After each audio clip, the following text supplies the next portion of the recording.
con su tema diagnóstico de enfermedades de plantas mediante espectroscopia de refractancia. Es posible ir del suelo al cielo. Esto pues va a estar a cargo del doctor Juan Carlos Marín. Él es investigador y docente universitario.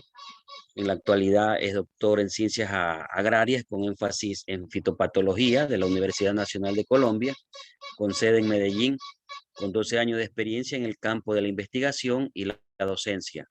Ha publicado resultados obtenidos de investigaciones en revistas y eventos de índole nacional e internacional durante estos últimos 5 años, que se ha dedicado con esfuerzo de investigación en la detención temprana y discriminación de enfermedades de plantas, usando espectroscopia de refractancia.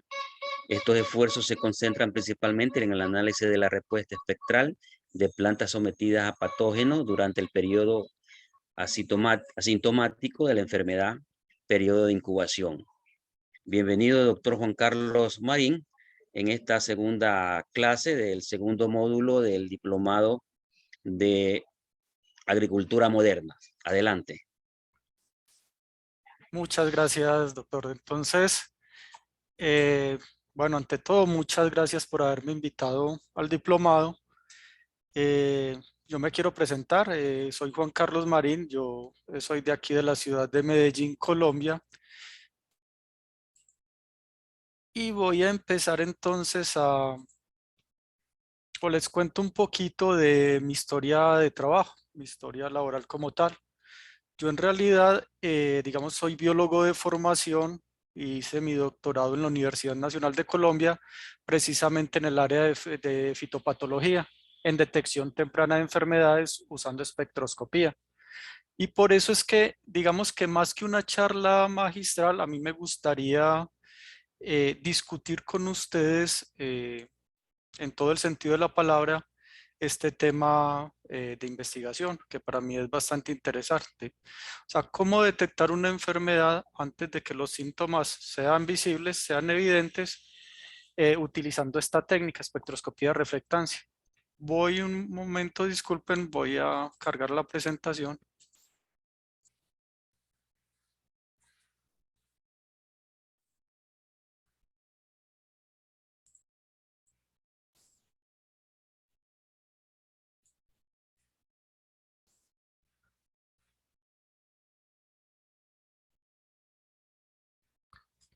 Por favor, me confirman que estén viendo la presentación.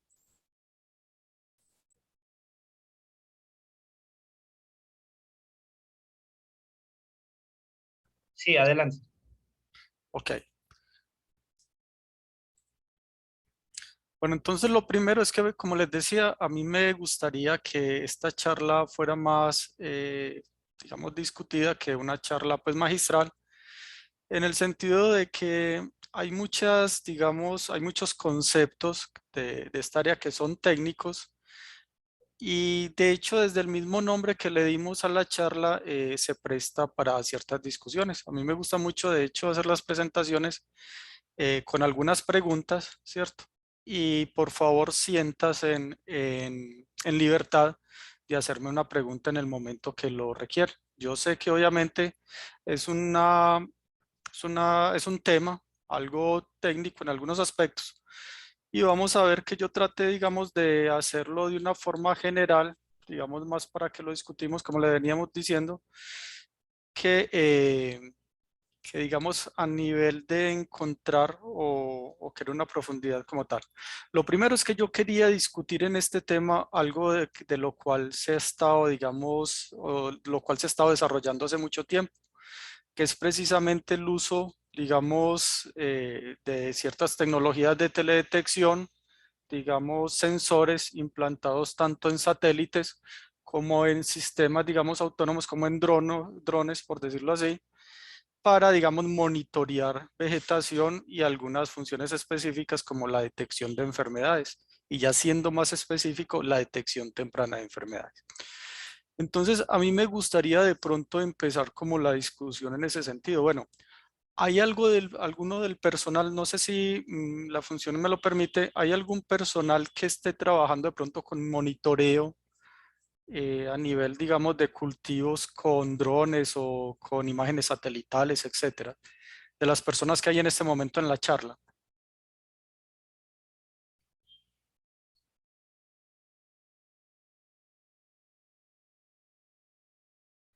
Están habilitados los micrófonos por si desean compartir. Muchas gracias. Sí, me gustaría de pronto que se habilitaran los micrófonos de los asistentes para ver si de pronto tienen algunos aportes que realizar al respecto. Bueno, les venía preguntando que si de pronto hay alguien que trabaje en el área de monitoreo usando pues estas tecnologías, tanto satelitales como a nivel de sistemas como drones, monitoreo de vegetación, de pronto detección de enfermedades, etcétera.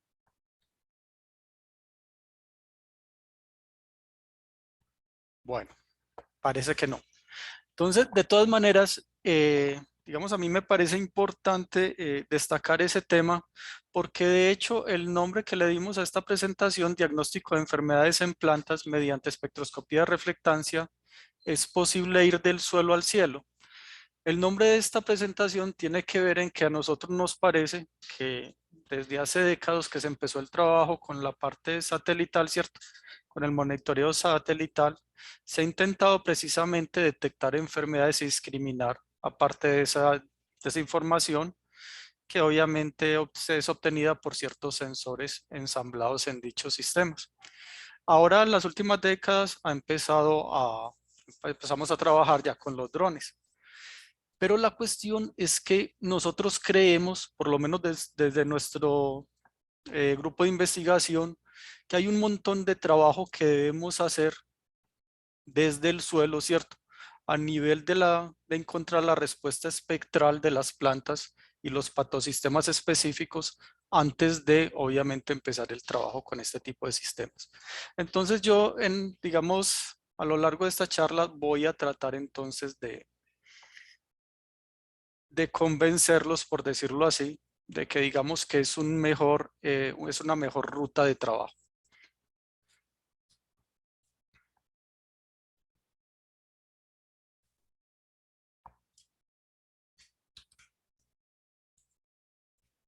Bueno, entonces esta charla, digamos que tiene tres momentos específicos. En la primera entonces vamos a dar una introducción en la que vamos a hablar más bien de conceptos generales. Principalmente vamos a hablar un poquito de las técnicas usadas en detección y diagnóstico de enfermedades en planta y sobre todo, digamos, haciendo énfasis en el porqué de las ventajas de la espectroscopía de reflectancia, digamos, a nivel de estas técnicas modernas. Vamos a hablar un poquito de conceptos básicos de espectroscopía, vamos a hablar de aspectos electromagnéticos e interacciones con la materia, medición de espectros, huellas espectrales y aplicaciones generales de la espectroscopía. Y en el segundo momento vamos entonces a hablar de cómo en realidad en la práctica se detectan enfermedades utilizando esta técnica, la espectroscopía de reflectancia, ¿cierto? Principalmente aquí les voy a hablar un poco de los equipos utilizados, algunas consideraciones metodológicas que hay que tener en cuenta y, por qué no decirlo, tratamiento y análisis de datos obtenidos con esta técnica. Hay algo que hay que tener en cuenta cuando se trabaja en espectroscopía de reflectancia y espectroscopía en general, es que nosotros podemos tomar una cantidad de datos muy grandes en un poco lapso de tiempo. Ahora, esto nos generan matrices de datos supremamente grandes, hiperespectrales. Entonces, la mayor parte del tiempo cuando se trabaja en esta área, principalmente nos ocupa mucho tiempo esta parte de tratamiento y análisis de datos. Entonces yo no voy a profundizar mucho en esa parte, pero sí les voy a mostrar cómo es más o menos un diagrama de flujo del trabajo de análisis de datos, pretratamiento y análisis como tal. Y finalmente, bueno, les voy a hablar en un pequeño, o les voy a tratar de responder por qué sí es posible ir del suelo al cielo y no, digamos, viceversa. No, nosotros queremos darles una idea de por qué el hecho de empezar a trabajar desde la información, desde satélites o drones, sin tener la caracterización espectral de las plantas a escala de cultivo, no es tan adecuado. Es como empezar a construir una casa por el techo, por hacer, digamos, por decirlo en palabras coloquiales, ¿cierto? Entonces, en esta parte vamos a hablar un poquito de aspectos a considerar en la detección de enfermedades en plantas. Vamos a hablar de la importancia de caracterizar la respuesta espectral, consideraciones en cuanto a las interacciones entre diferentes tipos de estrés, que de hecho en campo es lo que vemos cotidianamente. Generalmente las plantas en campo no están sometidas a un tipo de estrés biótico o abiótico, sino que hay interacciones entre ellos. Entonces, ¿cómo saber si a veces estamos, digamos, midiendo la reflectancia desde un satélite o desde un dron que tenemos solamente, digamos, estamos trabajando con un patosistema o que estamos trabajando con interacciones de patógenos en un mismo cultivo, ¿cierto? Entonces vamos a hablar un poquito de eso. Vamos a hablar de un punto muy importante en este tema, que es selección de variables, y finalmente lo que es desarrollo de modelos de predicción e índice. De todas maneras, yo estoy muy abierto a que me hagan preguntas a lo largo de la exposición, si ustedes quieren. De hecho, yo hago muchas preguntas. Si alguien me quiere responder en el transcurso de la exposición, sería muy bueno. Y si no, pues entonces al final las hacemos. Entonces, lo primero que yo creo que debemos tener en cuenta, ¿cierto? A nivel de los conceptos básicos de esta técnica de la espectroscopía de reflectancia, a nivel de la detección temprana de enfermedades en planta, es precisamente que es digamos, una técnica más usada a nivel de detección de enfermedades. Miren que según varios investigadores, entre ellos Sankara y colaboradores en el 2010, ellos digamos que agrupan las técnicas de detección de enfermedades en 4 grandes grupos, ¿cierto? 2 de ellos los consideran métodos directos, como los métodos serológicos y los métodos moleculares, y 2 de ellos son, digamos, considerados basados en biomarcadores y basados en propiedades y estrés, como los métodos indirectos. Ahora, miren que hay una gran cantidad de métodos. Nosotros creemos que la mayor parte de los métodos que hay en la actualidad a nivel de detección de enfermedades en plantas, hay muchos que son, digamos, muy eficientes, son muy buenos, pero digamos que esta técnica de detección, estas técnicas basadas en espectroscopía, lo que hacen es complementar esta gama, digamos, de metodologías que tenemos. Porque de todas maneras no hay una metodología perfecta. Miren que estos métodos directos, como los serológicos y los moleculares, y algunos basados en biomarcadores, tienen algunas deficiencias también. Por ejemplo, una de las grandes deficiencias es que hay que destruir las muestras en muchos de ellos.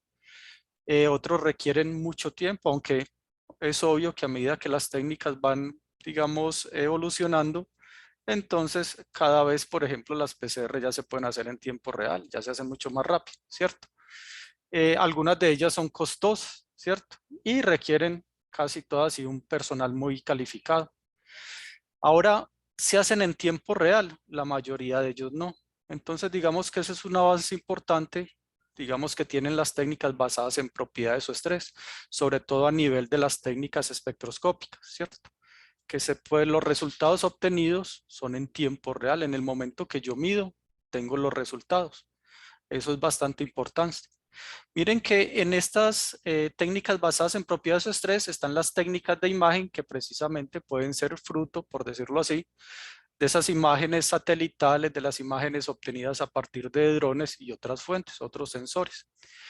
Mientras que digamos las técnicas espectroscópicas, que digamos ahí está ese gran grupo que nos atañe a nosotros, o por lo menos en lo que les voy a hablar hoy, están precisamente, digamos, técnicas espectroscópicas en el visible, en el infrarrojo, ultravioleta, etcétera, etcétera, etcétera. En el infrarrojo cercano, medio lejano, etcétera. Entonces, aquí en este grupo, digamos, de métodos indirectos basados en propiedades o estrés, es que precisamente están las técnicas espectroscópicas, en las cuales digamos que se agrupan la espectroscopía de reflectancia, ¿cierto? Como una técnica de detección y monitoreo de enfermedades. Entonces miren que para nosotros esta técnica constituye una alternativa muy rápida y muy económica ante los métodos alternativos. Precisamente porque digamos que se evita la destrucción de las muestras. Nosotros con esta técnica podemos medir, digamos, una y otra vez en tiempo real y en vivo, ¿cierto? Una muestra y hacerlo en el tiempo sin necesidad de destrucción. Es una, digamos, una técnica muy rápida. Digamos que podemos nosotros realizar mediciones con mucha rapidez, tanto que ustedes pueden tomar cientos de muestras en 1 o 2 horas, ¿cierto? Entonces a ese nivel es muy eficiente.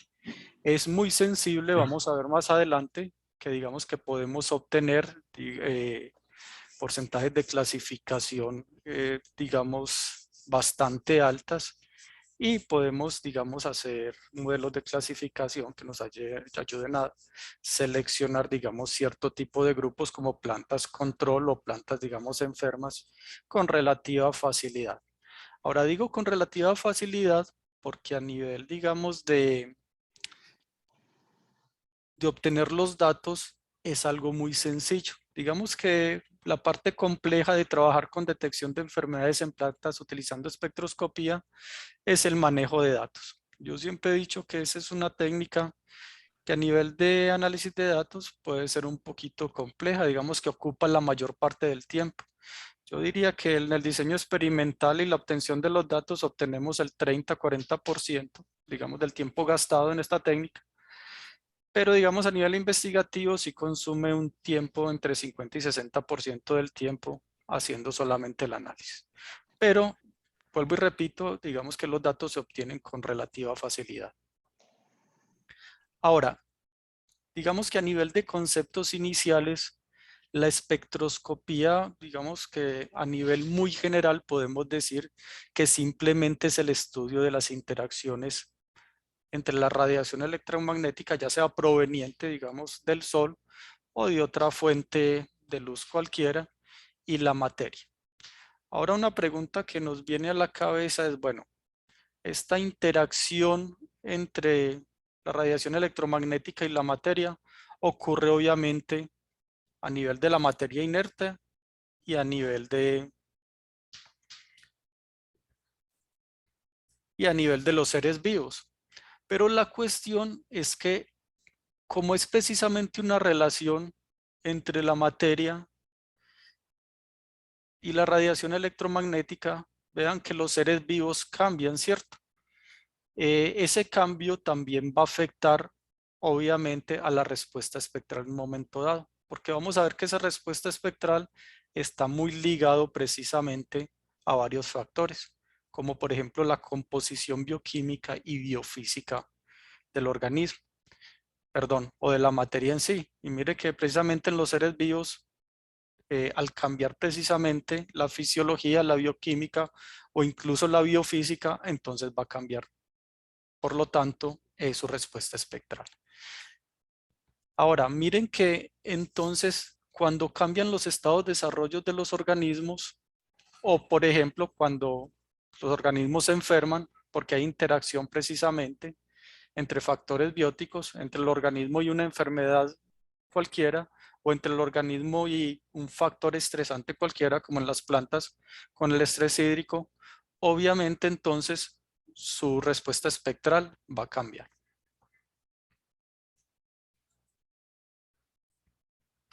Ahora, quería de todas maneras hacer mención de que la respuesta espectral no es el único tipo de interacción que hay. Miren que de alguna forma hay muchos tipos de interacción entre la materia y la radiación electromagnética. Miren que hay reflexión, digamos que la que utilizamos nosotros aquí en esta técnica. Hay dispersión, hay absorción, fluorescencia y reacciones fotoquímicas. Ahora, nosotros nos enfocamos es en la interacción, digamos, a nivel de reflectancia. O sea, digamos que es esa radiación electromagnética que la materia no absorbe, sino que refleja. Ahora no sé si ustedes me quieren realizar o me quieren responder esta pregunta. ¿Por qué creen ustedes de pronto que nosotros podemos tener un mayor interés a nivel de investigación en la reflectancia y no, por ejemplo, en la absorbancia o en las otras formas de interacción. De pronto hay alguien que se le apunte a hacerme una respuesta.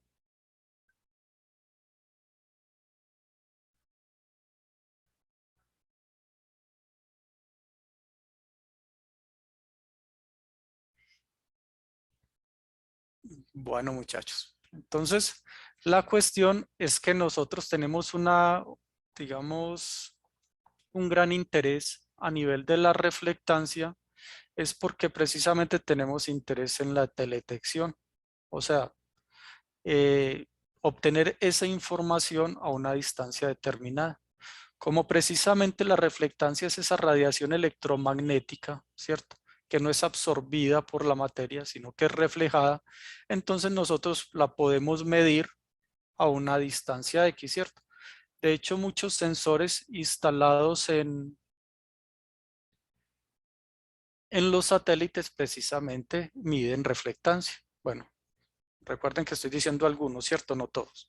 Algunos usan, digamos, la reflectancia. Tienen muchas limitaciones. Por ejemplo, en el espectro visible, precisamente con factores como nubosidad, etcétera.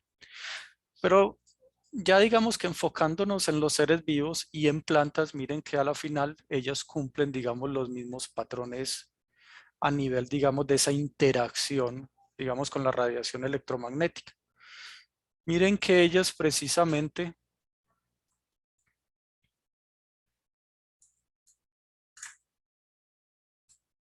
también entonces, cuando la radiación es absorbida por ellos, hay una parte que se va a transmitir, digamos, a otros tejidos o a otra materia. Hay una que se va a absorber, ¿cierto? Por las células o tejidos del vegetal y hay una que se va a reflejar. Entonces, eso es muy específico de cada planta y de cada momento o estado de desarrollo particular. Y esto es así, es porque miren que de alguna forma la radiación electromagnética, digamos, o las ondas electromagnéticas, lo que hacen nada más es como una forma de transportar energía. Ahora, miren que en el, digamos, espectro electromagnético a su izquierda, digamos, que tienen lo que llaman unas ondas electromagnéticas que transportan energía, digamos, con mayor cantidad o más energética, ¿cierto? A la izquierda, pero tienen menor longitud de onda y mayor frecuencia. Mientras que a la derecha, ¿cierto? Del espectro electromagnético, entonces van a tener mayor longitud de onda, pero más baja energía. Es decir, el espectro de luz visible, digamos, el cual utilizan los organismos vivos para ese fenómeno que es ver, digamos que es una pequeña sección del espectro electromagnético, ¿cierto? Que va aproximadamente entre 400 y 700 nanómetros. Entonces miren que 400 nanómetros o la radiación, perdón, las longitudes de onda a 400 nanómetros van a tener mayor energía y a 700 nanómetros, que es la luz roja, van a tener menos energía pero mayor longitud de onda.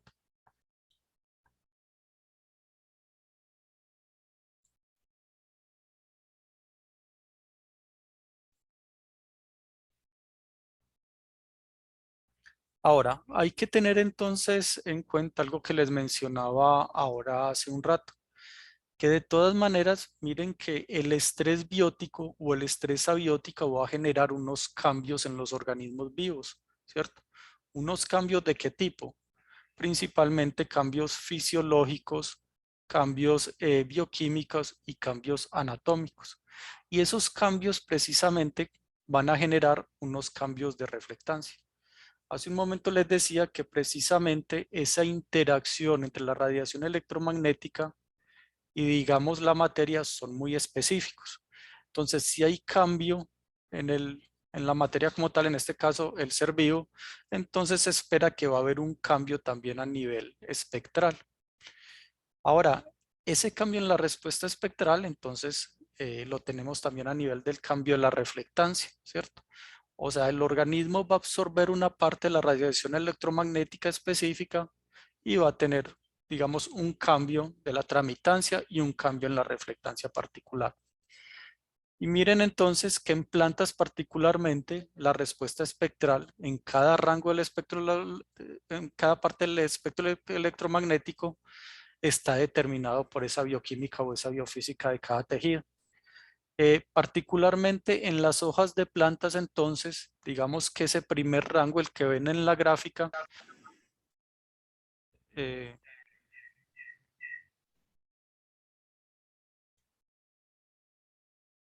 disculpen, escuché un sonido.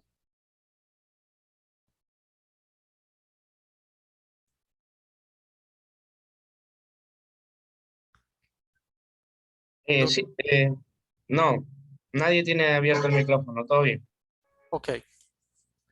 Bueno, entonces lo que les venía diciendo precisamente que cuando nosotros medimos reflectancia, ¿cierto? Por medio de un equipo que ahorita se les voy a mostrar cuáles son, en realidad lo único que mide el equipo es simplemente, digamos, un porcentaje de esa luz precisamente que no fue absorbido por el vegetal en función de su longitud de onda, más o menos lo que vemos en esta gráfica. En el eje X estamos viendo la longitud de onda, mientras que en el eje Y estamos viendo la reflectancia. Ahora miren, a nivel de las hojas de los vegetales, digamos que esa reflectancia está determinada dependiendo, ¿cierto?, el rango específico. Por ejemplo, en el rango visible, o sea, lo que llaman de los 400 a 800, perdón, a 700 nanómetros, digamos que esa reflectancia está relacionada o está determinada es principalmente por los pigmentos fotosintéticos, ¿cierto? Principalmente lo que es clorofila A, clorofila B y carotenos. Ahora, a nivel de lo que llaman el valle del infrarrojo, que es lo que tenemos en la gráfica, aproximadamente de 0.7 nanómetros hasta 1400 nanómetros aproximadamente, 1300, 1400 nanómetros, va a ser lo que se llama el valle del infrarrojo, y digamos que va a estar relacionado principalmente con la estructura de la célula, principalmente lo que llaman la estructura de algunos tejidos, como el mesófilo esponjoso, por ejemplo, ¿cierto? La dispersión que se crea en ese tejido por parte de la radiación electromagnética que no es absorbida, sino que es reflejada constantemente en él. Y en el infrarrojo cercano, que es aproximadamente, digamos, de 1400 a 2500 nanómetros, o el resto de infrarrojo cercano, porque de hecho el infrarrojo cercano también incluye al valle del infrarrojo, que es desde los 700 nanómetros. Entonces va a tener mucho que ver o mucha relación en realidad, es por ejemplo con contenidos de agua del vegetal o con la presencia de ciertos metabolitos particulares en los tejidos.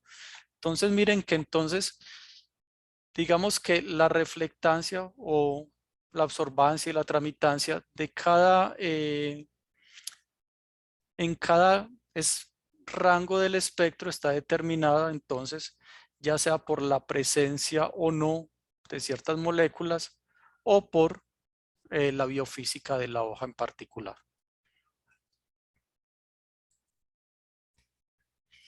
Ahora, entonces, ¿cómo se mide o qué estamos midiendo cuando nosotros estamos midiendo, digamos, reflectancia o, digamos, absorbancia o tramitancia?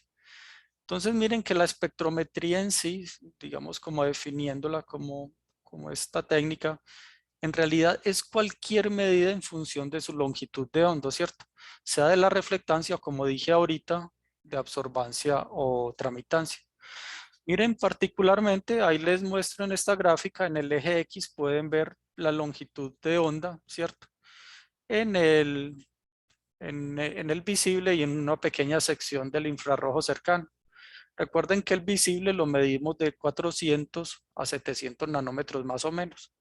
Entonces miren que esa parte, digamos que está determinada por una baja reflectancia en el azul, que es aproximadamente de 400 a 500 nanómetros, y una baja reflectancia en el rojo, que es aproximadamente después de los 600 a 700 nanómetros, mientras que tiene una relativa alta reflectancia en el verde.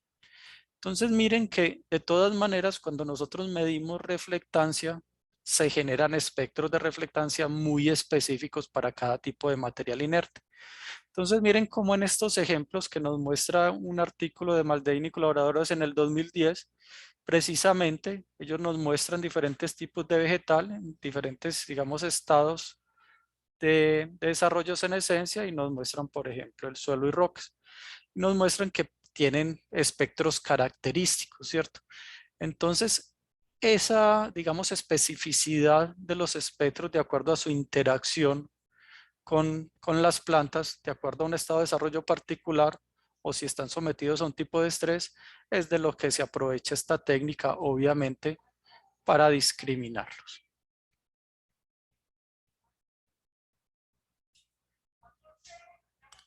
Entonces, muchachos, esta especificidad es precisamente lo que llamamos huella espectral, ¿cierto? Una huella espectral a nivel, digamos, de esta técnica se puede definir como una medida cuantitativa específica.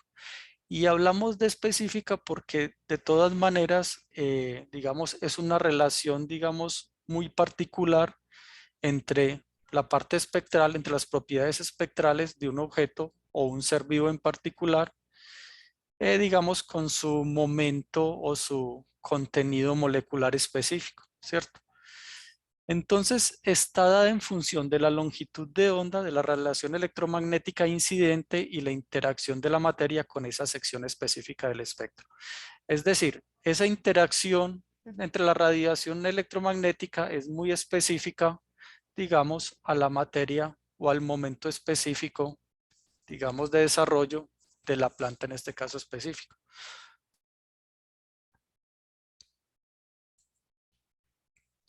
Ahora, a nivel de aplicaciones de la espectroscopía de reflectancia, digamos, hay un gran abanico de aplicaciones, ¿cierto? Una de las áreas en que más se ha trabajado, obviamente, es el área de la medicina y el área química, ¿cierto? A nivel de detección, digamos, de enfermedades en humanos se ha trabajado ya bastante y hay, digamos, investigaciones que están bastante desarrolladas. Pero también, digamos, que se trabaja mucho a nivel de química en calidad de productos y a nivel industrial también, por ejemplo, en farmacéutica y cosmético. Ahora, a nivel de alimentos, hay, digamos, un boom en la última década en la que se ha venido trabajando a nivel industrial precisamente en certificación y calidad, ¿cierto? Pero algo que he visto con especial interés es precisamente el uso de la espectroscopía y ya más específicamente la espectroscopía de reflectancia en la agricultura. Ahora, no solamente a nivel de detección de enfermedades o detección temprana de enfermedades, que es lo que nosotros trabajamos, sino, por ejemplo, en, digamos, calidad de frutas. Es algo que se ha trabajado intensamente en los últimos años. De hecho, haciendo una revisión en las últimas semanas, me he encontrado de que a nivel de precisamente de medición de la calidad y ciertos factores importantes, por ejemplo, como estado de madurez, etcétera, digamos que es una técnica que prácticamente, o más bien, es un área de aplicación en la cual, digamos, se ha trabajado más arduamente en esta última década, por lo menos a nivel, digamos, de la agricultura, ¿cierto? O de la utilización de la espectroscopía de reflectancia en la agricultura. Pero entonces nosotros estamos muy enfocados precisamente es en la detección de enfermedades y más precisamente en la detección temprana de enfermedades, ¿cierto? Usando esta técnica. Y nos importa particularmente, digamos, trabajar la detección temprana de enfermedades porque, digamos que muchas veces no tiene tanto sentido darnos cuenta que una enfermedad o más bien que un patógeno está afectando, digamos, un cultivo cuando ya se ven los síntomas, ¿cierto? Porque en este momento ya la agricultura ha perdido una gran cantidad de recursos. Mientras que si se detecta cuando, digamos, en momentos tempranos de la infección, le damos por lo menos al agricultor, digamos, una posibilidad de tomar decisiones más rápidamente, lo que obviamente puede repercutir en, digamos, un ahorro importante de recursos. Bueno, entonces, eso pues a nivel, digamos, de los principales conceptos básicos que les quería mencionar. Ahora, en este segundo momento, me gustaría hablarles, digamos, de algo más práctico. O sea, en realidad, a nivel práctico, ¿cómo se detectan enfermedades en plantas usando espectroscopía de reflectancia, cierto? Entonces, lo primero que hay que tener en cuenta es los equipos. O sea, ¿qué tipo de equipos hay o se usan para detectar enfermedades usando espectroscopía? Y más específicamente, espectroscopía de reflectancia. Aunque digamos que quiero hacer la anotación de que muchos de los equipos con los cuales se puede medir espectroscopía de reflectancia, en realidad también pueden ser utilizados para realizar otras mediciones como la absorbancia, la tramitancia y otras tantas, ¿cierto? Pero en fin, la cuestión es que también hay una gama muy amplia de equipos. Recuerden que aquí les quiero dar como algo más práctico. En realidad son como unos tips metodológicos por si en algún momento, digamos que alguien quiere trabajar en esta área del conocimiento, en esta área investigativa y también, digamos, práctica. Entonces, hay muchos tipos, digamos, de equipos para medir este tipo de señales. Entre ellos, digamos, pueden estar los portátiles, ¿cierto? Digamos que son equipos que tienen cualidades, como el nombre lo dice, son portátiles, pueden ser transportados fácilmente, pueden ser utilizados en cultivo, ¿cierto? Transportados a cualquier sitio y hacer muchas mediciones en un tiempo relativamente corto, ¿cierto? Algunos problemas que tienen este tipo de equipos es que a veces, digamos, no tienen un rango espectral amplio, pero o no tienen simplemente una resolución espectral, que son dos conceptos diferentes que de pronto ahorita menciono en otro momento de la charla. Hay otros equipos que son semiportátiles que digamos que también se pueden mover. De hecho, son los que yo trabajo con más frecuencia. Yo trabajo con un equipo muy parecido a este, al Ocean Optics, el que tienen en el centro. Son semiportátiles en realidad porque muchas veces dependen, por ejemplo, de tener algunos accesorios externos, como el hecho de tener fuentes, tener la fibra óptica, tener algunos tomas o hacer necesidad de algunos tomas. Entonces digamos que el transporte se ve un poquito más limitado, aunque igual se puede llevar a cultivo bajo ciertas condiciones, digamos que es más limitado el uso. Y hay algunos equipos que son lo que llamamos ya equipos de laboratorio, ¿cierto? Que son, digamos, equipos muy robustos, digamos, generalmente tienen una resolución espectral mucho mejor, normalmente tienen a veces rangos más amplios, pero obviamente la parte de movilidad es totalmente, pues casi nula. Ellos son para trabajos generalmente en laboratorios, ya sea a nivel investigativo o digamos a nivel digamos en universidades o a nivel investigativo en empresas, etcétera, etcétera, ¿cierto? ¿Cuál escoger y con cuáles criterios? Bueno, depende mucho de para qué los necesitemos, ¿cierto? Si eres un investigador que estás interesado a nivel de detección temprana o detección de enfermedades o detección temprana de enfermedades en campo, obviamente un portátil, digamos con una buena resolución espectral o un buen rango espectral es suficiente, ¿cierto? Si yo digamos que trabajo mucho en laboratorio, pero también en invernadero, ¿cierto? O incluso, digamos, en algunos cultivos bajo ciertas condiciones específicas que me den ciertas facilidades, también podría utilizar un semiportátil. Pero si definitivamente mi trabajo es de laboratorio, ya sea a nivel investigativo de universidades o a nivel empresarial, de pronto un equipo robusto, digamos que llena mis expectativas. Ahora, una consideración, digamos, metodológica importante a la hora de detección temprana de enfermedades,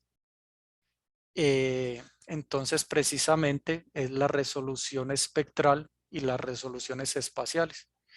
Miren que a nivel de resolución espectral nos, digamos, o la podemos definir como esa capacidad de discriminar entre longitudes vecinas, ¿cierto? Así como longitudes de banda vecinas. Mientras que la resolución espacial se refiere al tamaño del píxel o el área mínima que puede entonces medir un instrumento determinado. Aquí de pronto me faltó un concepto que podría ser la resolución también temporal, ¿cierto? Es cada cuánto yo puedo medir un dato, ¿cierto? Con un sensor determinado. Miren, entonces aquí les traigo, digamos, dos ejemplos, digamos, muy claros. A nivel, digamos, de la medición espectroscópica, por ejemplo, un espectrómetro semiportátil, este es prácticamente, yo lo he usado un montón de veces, un USB 2000 de Ocean Optic, que miren que tiene una resolución espectral muy buena, aproximadamente de 0.54 nanómetros en el visible. Obviamente esa resolución disminuye en el infrarrojo cercano, pero tiene un tamaño de píxel de 14 micrómetros a 200 micrómetros, por 200 micrómetros, perdón. Miren que de forma contraria, digamos que los sensores, algunos sensores instalados en satélites, aquí voy a dar el caso específico o el ejemplo específico del Landsat 8, tiene una resolución en el visible, más o menos en el azul de 450 a 510 nanómetros, en el verde de 530 a 590 nanómetros y en el rojo de 630 a 670 nanómetros, ¿cierto? Y el tamaño de píxel, digamos, menor que él puede medir, o sea, la resolución espacial, entonces va a ser de 30 metros. Ahora, ¿cuándo se debe utilizar uno o el otro? Depende del fenómeno que yo quiera estudiar, ¿cierto? Porque mire que en algunos casos tener una resolución espectral muy buena o muy alta, como en un espectrómetro portátil, es recomendable, pero obviamente digamos que la información que obtenemos de un sensor instalado en un satélite bajo ciertas condiciones nos va a ayudar bajo ciertos fenómenos particulares. Por ejemplo, si yo quiero trabajar a nivel de la estructura de paisaje o en unos cultivos grandes, obviamente la información satelital va a ser muy apropiada. Va a ser difícil hacer mediciones con el espectroscopio. Pero obviamente para eso debemos tener en cuenta algunas condiciones adicionales.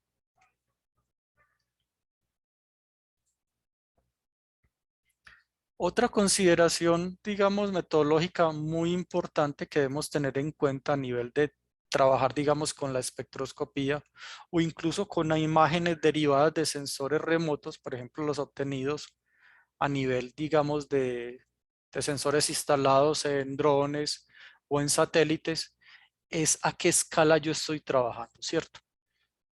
Yo estoy trabajando a una escala de órgano o a una escala de planta o a escala de cultivo o escala de paisaje, ¿cierto?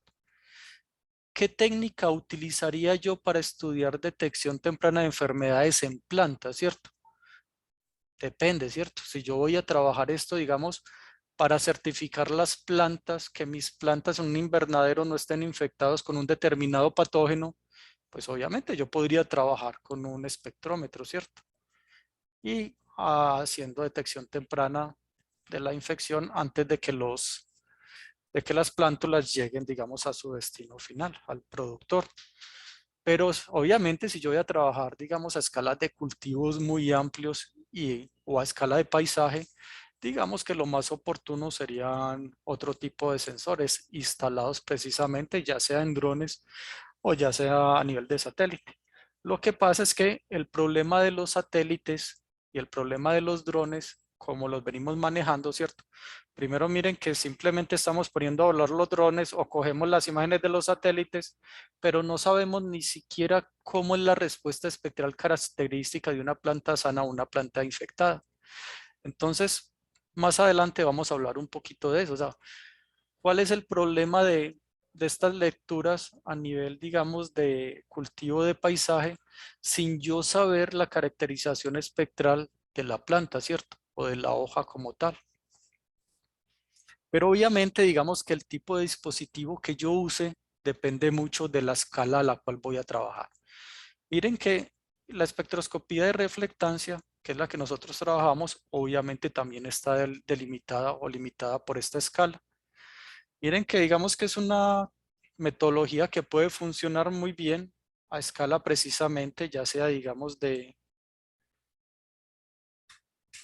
órgano, de planta, y bajo algunas preguntas y algunas características a nivel de cultivo, ¿cierto? De hecho, nosotros ya hemos trabajado, digamos, a escala de cultivo. Obviamente, cultivos no muy grandes.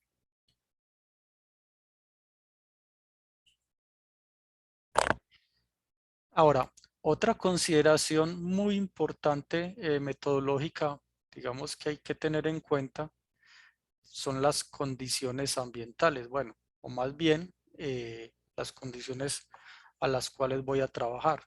Si yo estoy trabajando en un laboratorio donde se supone, entre comillas, que tengo las condiciones ambientales controladas, si voy a trabajar en invernadero, ¿cierto? Que tengo, digamos, condiciones controladas, pero no tanto como en un laboratorio, o si voy a trabajar en cultivo, ¿cierto? Que mi control sobre las variables ambientales son menores, casi nulas, digamos en su mayoría. Ahora, lo importante aquí es, nosotros en realidad estamos midiendo la respuesta espectral de las plantas sometidas a un tipo de estrés o podemos tener interacciones.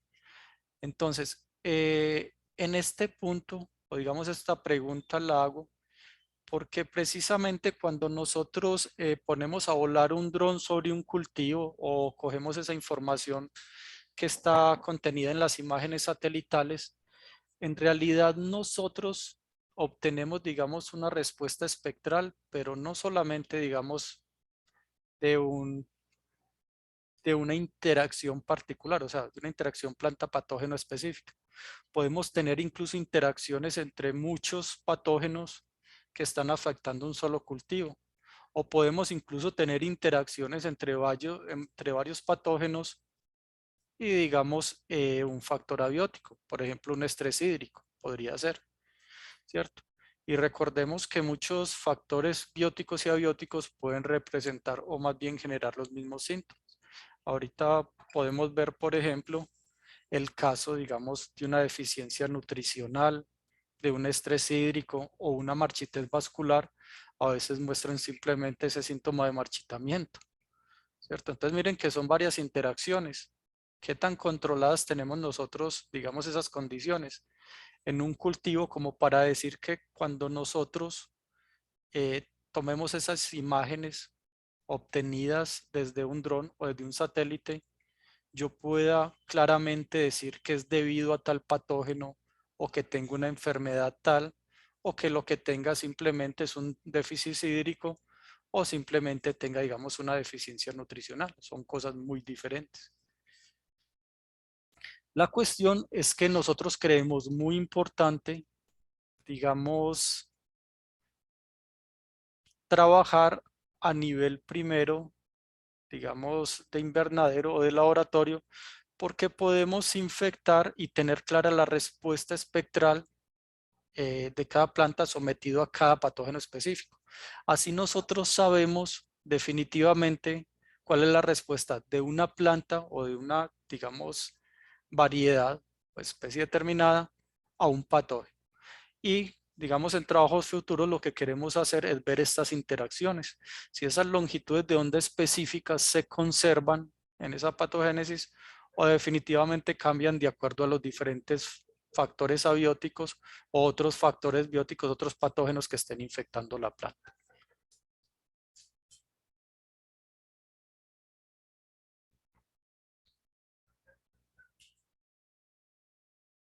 Ahora, otra consideración que es muy importante tener en cuenta, no solo a nivel de espectroscopía como método de detección temprana de enfermedades, sino también cuando, digamos, usamos tecnologías de imágenes obtenidas a partir de drones y sensores, es el tipo de infección. Y esto yo lo considero muy importante porque es que el tipo de infección de una planta cambia las cosas, ¿cierto?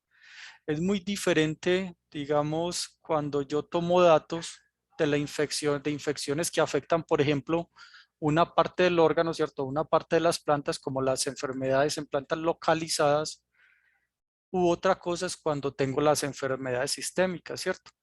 Por definición, digamos que si yo tengo una enfermedad sistémica, teóricamente yo podría medir en cualquier parte de la hoja, ¿cierto? Se supone que toda la hoja está enferma, por decirlo de esa forma. Pero si tenemos una enfermedad localizada, entonces miren como la imagen que ven a la izquierda, que tengo unas áreas en donde la enfermedad, digamos, está localizada como tal, y hay otras partes, digamos, de la hoja donde la planta aparentemente no exhibe estos síntomas. Ahora, es muy importante ver que esto es solo la parte, tener en cuenta que esto es la parte visual. De todas maneras, sabemos que la planta responde al patógeno. Y digamos que de alguna forma la espectroscopía tiene la ventaja, digamos, de poder medir esa relación específica entre los contenidos o concentraciones a nivel molecular, ¿cierto? Biomolecular, y, digamos, la respuesta espectral que puede dar bajo ese cambio específico, ¿cierto? Por la interacción dada. Pero digamos que si tuviéramos una imagen que nos estuviera midiendo esa hoja de la izquierda, definitivamente, digamos, si es una imagen que es de muy buena resolución, pongámoslo, una imagen de 50 centímetros. En realidad, esa imagen que me mediría, normalmente me haría un promedio, ¿cierto? En la reflectancia como tal. Entonces ese dato se vería alterado. Mientras que si yo lo mido, digamos que a nivel de un espectrómetro, él me mide un área bastante pequeña. Yo podría ver en cada punto cuál es la respuesta espectral y qué cambios a nivel, ya sea bioquímico, fisiológico, morfológico, ha causado, digamos, el patógeno en esa hoja determinada.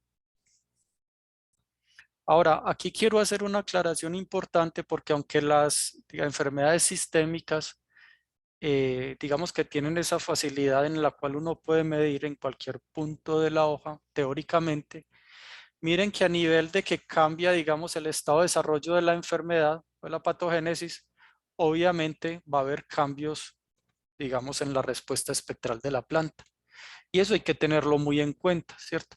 No es lo mismo el espectro de reflectancia, digamos, de la hoja sana o, digamos, recién infectada, a la hoja, digamos, que está en un estado intermedio de la infección, como por ejemplo los pasos 2, 3 o los pasos avanzados o las etapas avanzadas de la enfermedad. Por ejemplo, las etapas 4 a 6, ¿cierto? Son espectros totalmente diferentes. Ahorita de pronto les voy a poder mostrar uno de ellos para que vean cómo va cambiando, digamos, los espectros de reflectancia a medida que avanza la patogénesis.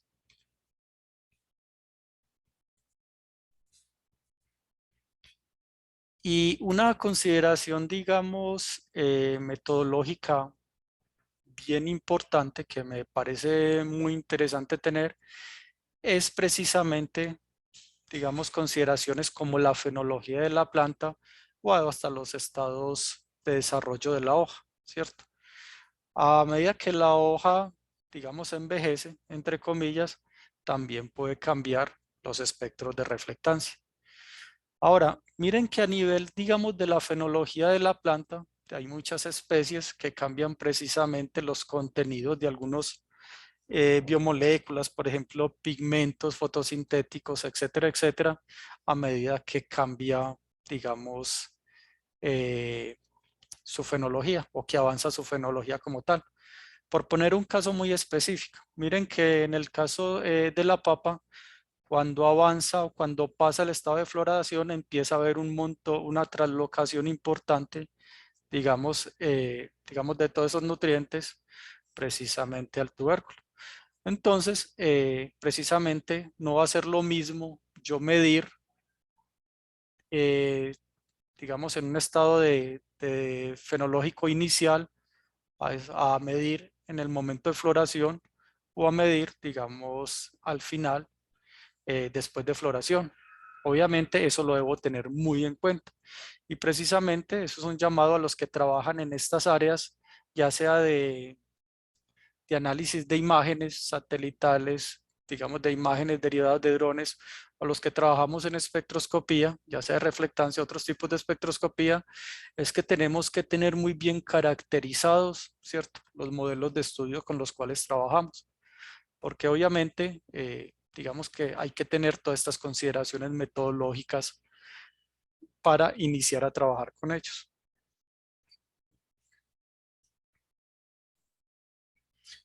Miren, por ejemplo, este es un caso, digamos, clásico, un caso bien particular a nivel de las diferencias que pueden haber en los estados de desarrollo de las mismas hojas. Ahora, miren que en este gráfico que yo les muestro ahí, les estoy mostrando prácticamente 4 espectros de reflectancia, ¿cierto?, que van prácticamente de 400 a 1000 nanómetros. Recuerden que de 400 a 700 nanómetros es lo que se llama, digamos, pues ese rango en el visible. Mientras que de 700 a 1200 nanómetros es lo que llaman el valle del infrarrojo, digamos la primera parte del infrarrojo. En plantas se ve como una parte o un rango del espectro donde se caracteriza por su amplia o su alta reflectancia, ¿cierto? Pero digamos que se mantiene constante aproximadamente entre 750 y 1300 nanómetros. Pero lo que les quiero llamar la atención aquí es que miren que precisamente estos 4 espectros corresponden, digamos, a la reflectancia de las primeras 4 hojas en plantas de banano. Miren algo importante en el visible, enfóquense en de 400 a 700 nanómetros. Miren que precisamente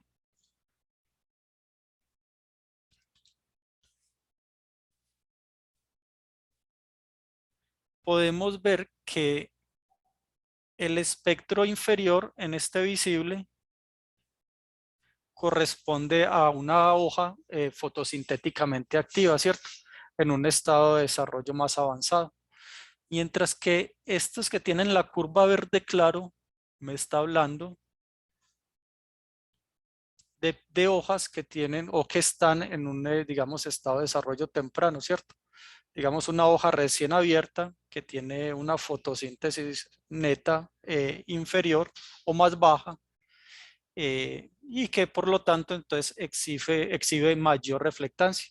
Recuerden que si exhibe mayor reflectancia es que tiene precisamente una absorbancia menor, ¿cierto? Entonces si está, digamos, absorbiendo menor radiación electromagnética, sobre todo obviamente en el azul y en el rojo, entonces es un indicador de que precisamente está realizando menos fotosíntesis neta. Entonces miren que hay que tener muy en cuenta esto porque yo puedo estar, digamos, confundiendo una enfermedad o una hoja, digamos, en un estado de desarrollo determinado con una hoja, digamos, enferma. Porque a veces, pues las hojas digamos, las hojas que pertenecen a una planta infectada me pueden estar exhibiendo muchas veces, de hecho ese es el primer patrón, un aumento en la reflectancia. Entonces, si yo no tengo clara la caracterización espectral, difícilmente voy a poder discriminar una planta sana de una planta enferma utilizando este tipo de técnicas.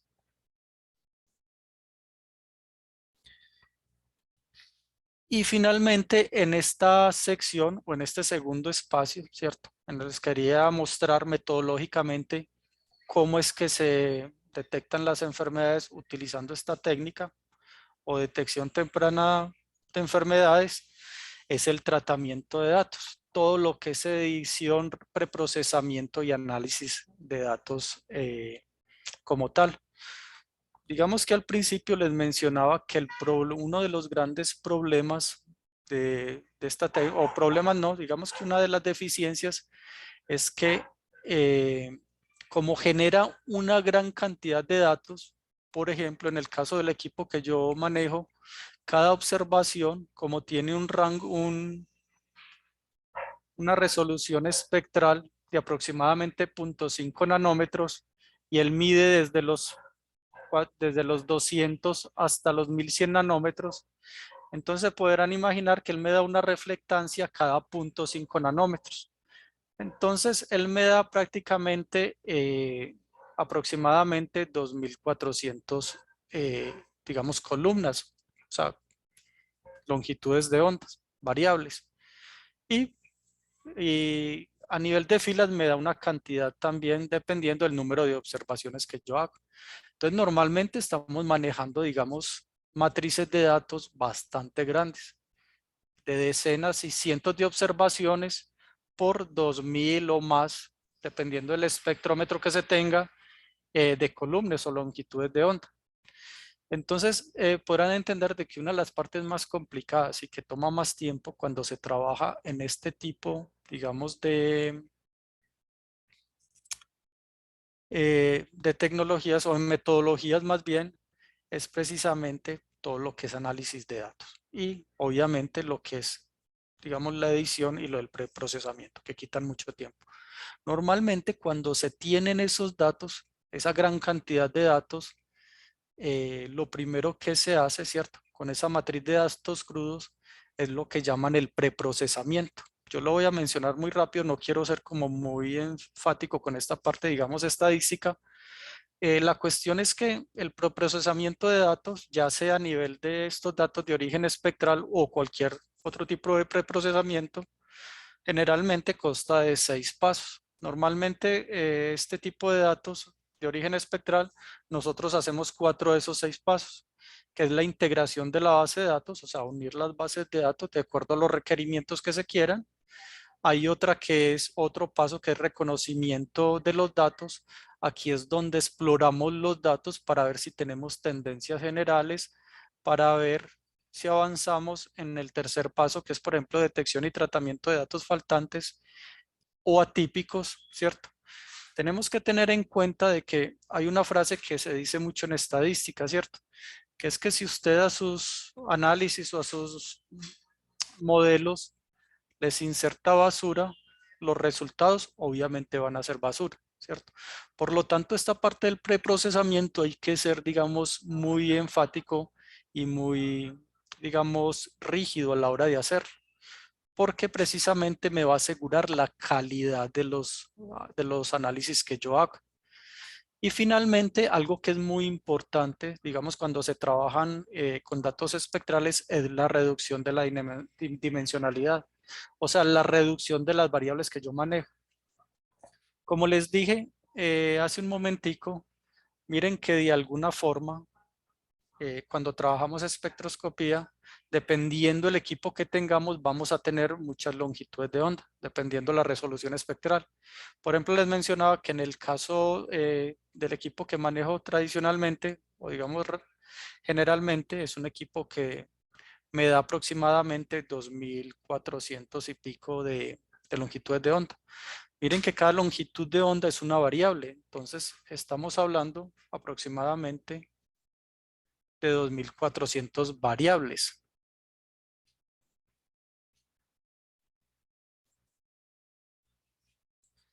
Bueno, les recuerdo en esta parte de, digamos, de la exposición que si hay alguien que me quiera hacer una pregunta en algún momento, la puede hacer por el chat. Yo trato de responderla. Bueno, les venía diciendo que este preprocesamiento es muy importante, particularmente el análisis exploratorio y la detección de datos extremos outlier. Y particularmente es muy importante la reducción dimensionalidad, ya que nosotros empezamos a trabajar con estas matrices de datos que nos da precisamente el equipo, digamos, con un gran número de variables. En el caso mío les decía que era aproximadamente 2400 a 2500 longitudes de onda que corresponden cada una a una variable, ¿cierto? Entonces yo tengo que reducir esas variables, ¿cierto? Para poder trabajar, porque muchas de esas variables están, digamos, correlacionadas, ¿cierto? Relacionadas colinealmente, y es imposible trabajar con esta cantidad de variables. Yo lo que tengo que buscar es cuáles de ellas, digamos, están relacionadas con el fenómeno que estoy estudiando específicamente, ¿cierto? Ahora, el siguiente paso después del preprocesamiento de datos normalmente es la eliminación de ruido, ¿cierto? Y esto lo hacemos a partir de ciertas transformaciones. Digamos que las transformaciones que más se usan, digamos tradicionalmente, son lo que llaman la corrección de dispersión multiescalar o lo que llaman MSC. Hay otra que se llama variable normal estándar, la de las derivadas, que es primera derivada, segunda derivada, etcétera, etcétera. Y hay muchas más, ¿cierto? Hay decenas de posibles de transformaciones. Lo importante es que estas transformaciones lo que van a hacer es eliminar el ruido, digamos, que puedan presentar mis datos, digamos, un ruido de origen generalmente ambiental.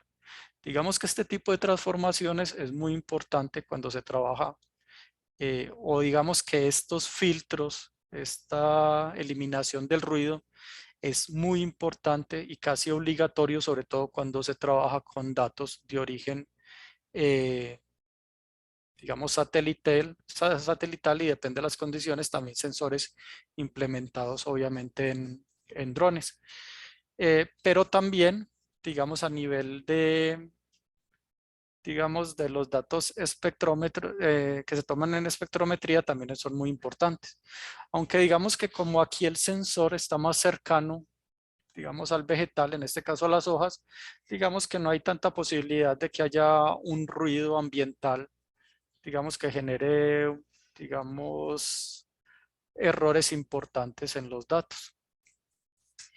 Ahora, después de, digamos, de eliminar ese ruido, digamos, en nuestras matrices de datos, lo que normalmente se hace es clasificar precisamente las variables que están más relacionadas con ese patosistema que yo estoy trabajando. O sea, digamos que digamos, que son las longitudes de onda o los rangos espectrales que variaron de acuerdo a los patosistemas específicos o digamos a lo que yo quiera separar. Lo digo en general porque miren que la espectroscopía me sirve no solo para, digamos, en palabras simples, separar plantas enfermas de sanas, sino también, por ejemplo, yo podría incluso separar variedades de especies, ¿cierto? Y hacer trabajos más taxonómicos. En fin, yo le podría dar muchas aplicaciones. La cuestión es que siempre tengo que seleccionar primero esas longitudes de onda que están más relacionadas con esa variación entre los grupos que quiero discriminar. Y eso precisamente lo puedo hacer con una cantidad inmensa que hay de algoritmos precisamente para clasificación de variables o clasificación de características. Aquí en la parte superior precisamente les muestro algunos de ellos, como el algoritmo Relief, que es, digamos, de los que yo más uso, ya que es bastante completo y bastante eficiente a nivel de separar, digamos, grupos a partir de datos espectrales. Y particularmente me he dado cuenta que presta, digamos que ofrece buenos resultados a nivel de datos espectrales obtenidos en plantas. Aunque un trabajo, digamos que de comparación de todos estos algoritmos de clasificación en tejidos vegetales, digamos que está por hacerse. Después de hacer esa clasificación de variables, clasificación de características, normalmente yo lo que hago es intentar buscar patrones, patrones generales, ¿cierto?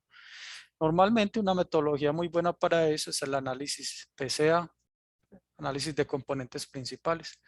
Es un análisis muy bueno para varias funciones, entre ellas el más importante, reducción dimensional también, pero es muy importante a nivel, digamos, de observar ciertos patrones generales en nuestra matriz de datos o en nuestros datos. Y finalmente, dependiendo de lo que queramos hacer, realizamos ciertos modelos, ya sean de clasificación o predicción, dependiendo si lo único que queramos es, por ejemplo, ver si hay una separación o si el método me permite separar, como en el caso de nosotros, plantas enfermas de plantas sanas en etapas muy tempranas de la enfermedad, o si, por ejemplo, estuviéramos interesados en predecir. Es decir, nosotros teniendo ya un modelo de predicción, ir a campo y tomar una medida, ingresarle esas longitudes de onda, digamos, al modelo y que él me diga si esa planta, digamos, está infectada o no está infectada, dependiendo del caso particular. Ahora, tipos de modelamiento, hay muchos.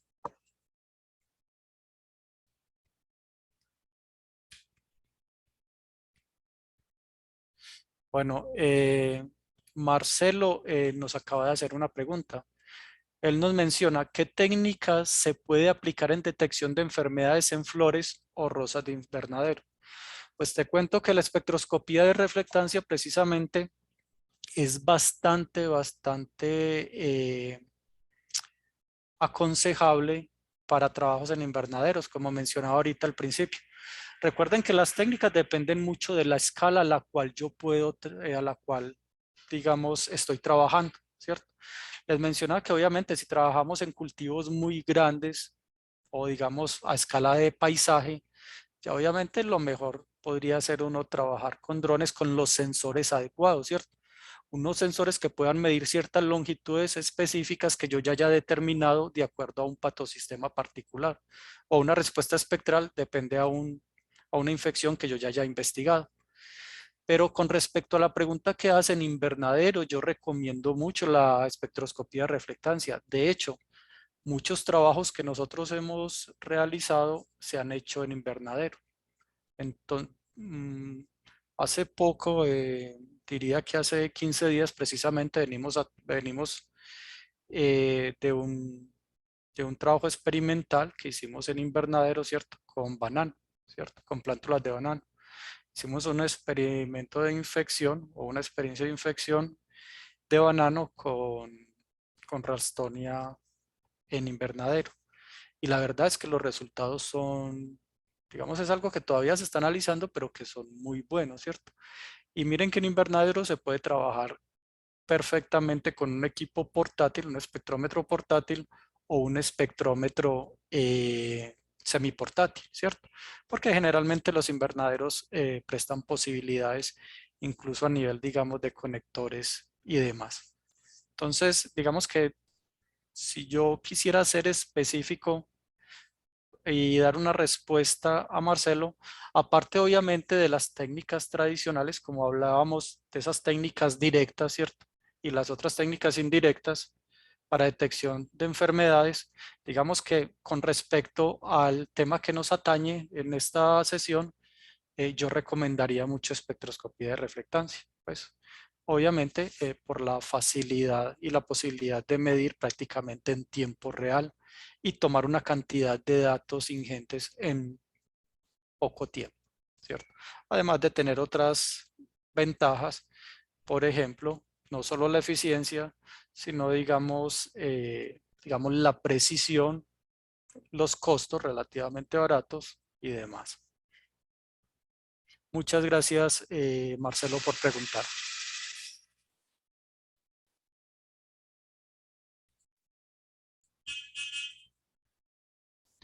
Bueno, ahora el tercer momento, digamos, de esta exposición, entonces tiene que ver con la respuesta al nombre, obviamente, de ella. Es bueno, si es posible ir del suelo al cielo, ¿cierto? Porque yo les decía, bueno, si, bueno, o más bien les mencionaba de que la medición como a veces la estamos haciendo, empezando precisamente, digamos, de hace décadas empezamos a monitorear con información proveniente de sensores instalados en satélites, tiene ciertas limitaciones, ¿cierto? O ciertos problemas. Por ejemplo, que empezamos a hacerlo sin conocer en realidad las respuestas espectrales ni siquiera de las plantas sanas, ¿cierto? O cómo son afectadas esas respuestas espectrales, digamos, debido a ciertas interacciones en campo, ¿cierto? En los cultivos de nosotros. Entonces es muy importante empezar a hablar de eso, ¿cierto? Será mejor entonces empezar en el suelo, caracterizando espectralmente, digamos, las plantas de acuerdo a ciertas interacciones específicas y a combinaciones de ellas, y después de acuerdo a ciertas longitudes de onda que encontramos, ¿cierto? Relacionadas con estos patosistemas, entonces los podemos implantar en sensores, ya sea en drones, o buscar de pronto si hay sistemas satelitales que permitan medir en esas longitudes de onda o en esos rangos espectrales determinados. Por eso decimos nosotros que quizás es mejor empezar desde el suelo e ir hacia el cielo, ¿cierto? Para poder obviamente tener un sistema de monitoreo de enfermedades en plantas, digamos que ocupe una mayor extensión. Ahora, miren entonces que les decía que precisamente una de las ventajas que tenía esa información que obtenemos a partir de los satélites es que me permiten tener una cobertura muy amplia, ¿cierto? Miren que yo prácticamente puedo monitorear kilómetros y kilómetros, ¿cierto? A escala de cultivos gigantes o a escala de paisajes. Pero la cuestión es que tiene ciertas limitaciones. Miren que de todas maneras, y limitaciones incluso que comparten con los sistemas en drones, porque miren que si yo tengo incluso una imagen de 1 metro tomada por uno de estos sistemas y la tomara en este cultivo que ustedes tienen a la derecha, en realidad esa imagen o ese píxel que él me toma, digamos que tenemos una imagen de 50 por 50 centímetros, en realidad, ¿qué me estaría mostrando en ese cultivo, cierto? Me estaría mostrando la reflectancia, por ejemplo, de una zona verde, pero promediada posiblemente con las cunas y promediada con la parte negra, que es un plástico. Entonces, en realidad me está dando una idea certera de la reflectancia del cultivo. En realidad, miren que me está dando es un promedio de ese píxel, lo cual puede afectar un montón o puede afectar en gran medida precisamente, digamos, la medida de la reflectancia y mis conclusiones acerca de qué está pasando en ese cultivo. Entonces, miren que hace mucho tiempo nos hablaban precisamente de que la información satelital es muy importante, ¿cierto? A nivel de monitoreo, y estoy totalmente de acuerdo, así es. Pero hay que tener mucho cuidado. ¿Qué estamos midiendo en realidad? Miren que cuando nosotros nos hablan de que una imagen tiene un área de cobertura, tiene un píxel de 30 por 30 metros, es que él, en ese 30 por 30 metros está sacando un promedio, ¿cierto? Y está sacando un promedio ¿de qué? De todo lo que haya en ese cuadro de 30 por 30 metros. Entonces hay que tener mucho cuidado con eso. ¿Listo?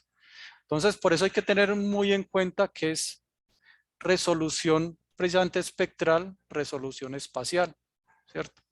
Ahora, el problema, digamos, de la espectroscopía en este caso es que tú podrías ir a medir la planta en campo, pero no lo podrías hacer en áreas tan extensas, digamos, en cultivos demasiado grandes, o sería un trabajo bastante complicado, que requeriría cierto personal para hacerlo.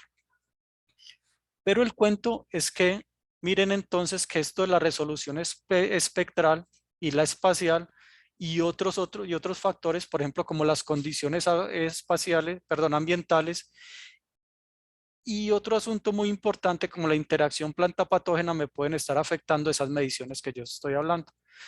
Y menciono la especificidad interacción planta-patógeno porque muchas veces cuando yo leo algunos estudios que hablan de clasificar, digamos, cultivos o enfermedades en cultivos de plantas utilizando imágenes satelitales, a veces da la impresión de que ellos no toman en cuenta, digamos, otros posibles patógenos o otros tipos de estrés que pueden estar afectando el cultivo, ¿cierto?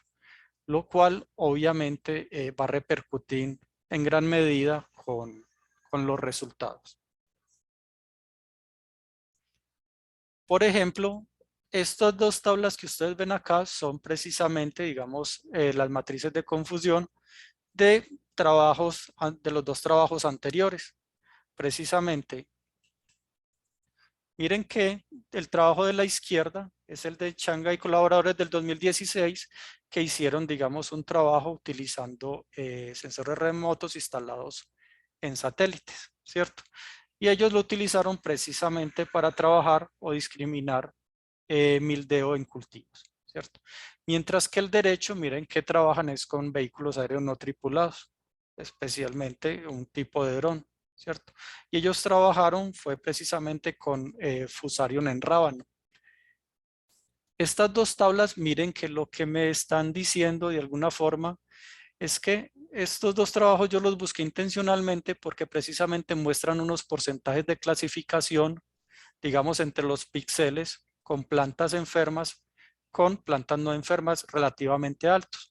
Miren que el trabajo, digamos, de Chang y colaboradores, los que trabajan con satélites, obtuvieron, digamos, una correcta clasificación de aproximadamente el 81.25%, lo cual es relativamente, digamos, aceptable, lo cual es bueno. Es un porcentaje relativamente bueno teniendo en cuenta las condiciones, pues, o teniendo en cuenta, pues, digamos, el tamaño de píxel, resolución espectral, resolución espacial, etcétera, etcétera. Y con el vehículo tripulado, obviamente es otro patosistema. Recuerde que en el anterior estamos hablando ya con Mildeo, aquí estamos hablando en el derecho, con drones estamos hablando desde rábano con fusariosis, y están hablando de que alcanzaron una clasificación correcta de 87.2%. Entonces la cuestión es que se puede decir de que este porcentaje de clasificación, que incluso en estos trabajos es alto, es bueno, no están teniendo en cuenta, digamos que las interacciones entre el patógeno y el medio, ¿cierto? Condiciones ambientales diferentes, tipos de estreses diferentes, tipos de patógenos diferentes que pueden estar afectando la planta. Entonces yo a la final no sabría qué es lo que estoy midiendo. Entonces, por eso realizo esa pregunta. ¿Será que estos factores pueden estar, digamos, afectando la clasificación de las enfermedades con estas tecnologías? Bueno, entonces para responder esa pregunta, yo les tengo o les traía esta gráfica. Yo quería que se enfocaran particularmente en las dos gráficas de arriba. Esas dos gráficas de arriba tienen, digamos, tres tipos de líneas. Miren que la línea, digamos, continua, la inferior, lo que me está mostrando de alguna forma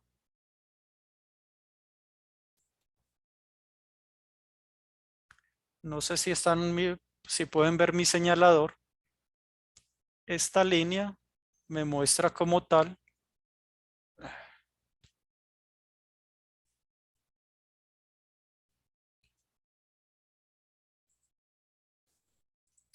disculpen.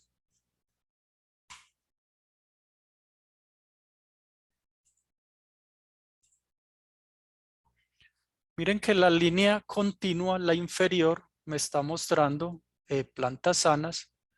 La discontinua, la que está en el medio, me está mostrando plantas, digamos, infectadas, pero con, digamos, síntomas leves, ¿cierto? O más bien con una infección leve. Mientras que la línea superior, la más clara, me está mostrando una, digamos, infección severa. Entonces, miren que cuando yo mido la reflectancia, digamos, a escala de la hoja o directamente de la hoja, miren que las plantas con síntomas severos se discrimina muy bien precisamente el espectro de reflectancia. Sobre todo, miren una gran diferencia aquí en el visible. Ahora, cuando estoy en plantas, por ejemplo, digamos, sobre el dosel, por decirlo de alguna forma, aunque aquí estamos hablando de trigo, miren precisamente el espectro de reflectancia de las plantas con los síntomas severos y con las plantas con síntomas, digamos, suaves, no tan severos, se confunden en el visible, pero se separan en el infrarrojo, ¿cierto? En el valle del infrarrojo. Entonces, la respuesta es definitivamente sí. Esos factores influyen mucho. La escala a la cual mido, el instrumento a la cual mido, dependiendo, digamos, de esa resolución espacial y esa resolución espectral, me van a afectar mis mediciones. Por eso hay que tener muy en cuenta, digamos, la escala, qué equipo uso y todas estas consideraciones metodológicas que les mencionaba hace un momento.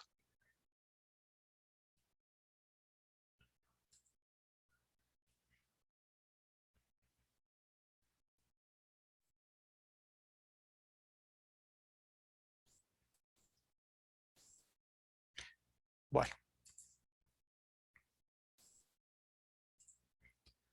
Ahora, en este campo definitivamente hay muchas cosas para hacer. En cuanto a lo que me refería de ir, como queríamos decir nosotros, de ir del cielo al suelo. Lo primero que consideramos muy importante es la caracterización de la respuesta espectral de plantas sanas y sometidas a diferentes tipos de estrés, ya sea estrés biótico o estrés abiótico, ¿cierto? Miren que de todas maneras, cuando vemos ciertos síntomas visibles en las plantas, nosotros tendemos a pensar que de pronto pueden generar una respuesta espectral similar, pero la verdad o la realidad es muy lejana a eso. Por ejemplo, la infección por Fusarium, deficiencia nutricional y estrés hídrico, sabemos que muestran unos efectos o unos síntomas de amarillamiento que tienden a ser parecidos, ¿cierto? Obviamente hay ciertos bemoles y ciertas diferencias particulares en ellos, pero digamos que el amarillamiento puede ser común en estos tres tipos de estrés, ¿cierto? Sin embargo, el espectro o la respuesta espectral, de hecho el mecanismo por el cual actúan estos tipos de estrés a nivel fisiológico, la respuesta fisiológica y biomolecular de la planta es diferente, ¿cierto? Eso ya se ha demostrado. Particularmente, miren entonces que si tengo estos mismos síntomas, pero tienen un espectro diferente, a veces estos índices que llaman de verdosidad, ¿cierto? O los mismos visualización de los síntomas, ya no nos ofrecen, digamos, la información que nosotros necesitamos o la información necesaria. Y es por esto que les ponía aquí que si iniciamos midiendo, ¿cierto? Sin esta información, como lo que yo creo que se empezó a hacer hace un montón de tiempo, ¿cierto? Con los sensores implementados en satélites o drones que estábamos utilizando para discriminar enfermedades, pero sin saber exactamente la respuesta espectral de las plantas sanas y las plantas sometidas a enfermedades, porque es que si no las tenemos caracterizadas, ¿cómo vamos a saber cuáles longitudes de ondas son específicas a un, digamos, un tipo de interacción específica, ¿cierto? Entonces, si iniciamos midiendo sin esta información desde sensores estándar instalados en drones y satélites con baja resolución espectral y espacial, entonces en realidad sí tenemos claro qué estamos midiendo. Entonces, la verdad, yo pienso que muchas veces, por lo menos cuando se inició esto, yo sé que ya hemos avanzado bastante y ya sí hay mejor claridad en esto, aunque todavía falta mucho. Si no tengo caracterizada la respuesta espectral de una planta sana y de una planta cuando es sometido a cierto tipo de estrés, sea biótico o abiótico, difícilmente puedo utilizar un sensor para discriminar esa enfermedad, porque ni siquiera conocemos su espectro, digamos, específico, ¿cierto?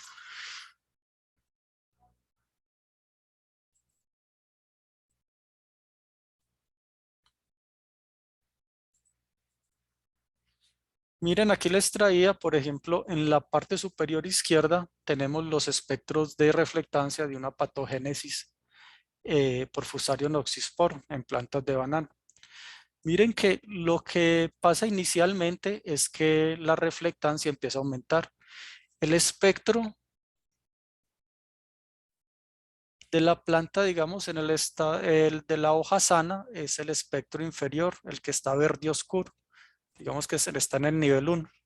A medida que digamos, la planta pasa a estados de desarrollo, digamos, superiores, la reflectancia va aumentando, ¿cierto? Hasta que llega un momento en que los síntomas se hacen visibles y decae rápidamente. Ahora, a la derecha tienen precisamente, digamos que el mismo raciocinio, pero a nivel de plantas sometidos a estrés hídrico. Lo que pasa aquí es que miren que la planta, digamos, o la hoja, digamos, con la hoja sana, digamos que la primera es la verde, la que tiene el espectro de reflectancia inferior, y rápidamente cuando las plantas están sometidas a estrés hídrica, la reflectancia aumenta, pero muy rápidamente, ¿cierto?